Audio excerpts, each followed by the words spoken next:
Tunduk lesu. Inilah penampilan Medina Zain usai ditetapkan tersangka, terancam 6 tahun penjara. Medina Zain kini resmi ditetapkan sebagai tersangka dalam kasus pencemaran nama baik dan pengancaman terhadap Uci Floudea. Usai ditetapkan sebagai tersangka, Medina Zain langsung ditahan selama 20 hari ke depan. Usai diperiksa Kejari Jaksel, Medina Zain tampak menggunakan rompi tahanan berwarna merah. Ia tertunduk lesu dan mata sembab. Nampaknya ia tak memberikan komentar apapun ketika dicecar pertanyaan oleh awak media. Sementara terkait Medina resmi ditetapkan sebagai tersangka. Hal ini diungkap langsung oleh Kepala Seksi Pidana Umum Denny Wicaksono dilansir dari Intens Investigasi.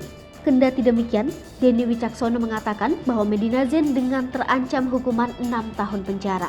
Denny Wicaksono juga menjelaskan pasal-pasal yang disangkakan pada Medina Zain di kasus ini. Tak hanya itu, selain laporan dari Uci Floudea, berkas perkara Medina Zain yang dilaporkan oleh Marisha Icha pun sudah dinyatakan lengkap dan akan disidangkan bersamaan dengan perkara Uci Floudea.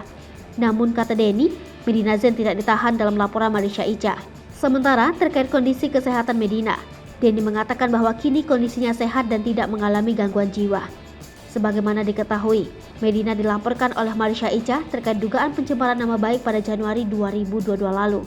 Pasal yang tercantum dalam laporan Marisha Icha adalah pasal 310 KUHP dan 311 KUHP dan atau pasal 27 ayat 3 Undang-Undang RI nomor 19 tahun 2016, perubahan atas Undang-Undang RI nomor 11 tahun 2008 tentang ITE. Sementara sebelumnya pada Oktober 2021 lalu, Uci Floudea melaporkan Medina di kasus pengancaman dan pencemaran nama baik. Ia dilaporkan dengan tindak pidana perbuatan memaksa dengan ancaman kekerasan melalui media elektronik, pasal 27 ayat 4, Jungto pasal 45 ayat 4, Undang-Undang RI nomor 19 tahun 2016, perubahan atas Undang-Undang RI nomor 11 tahun 2008 tentang ITE dan atau pasal 335 KUHP.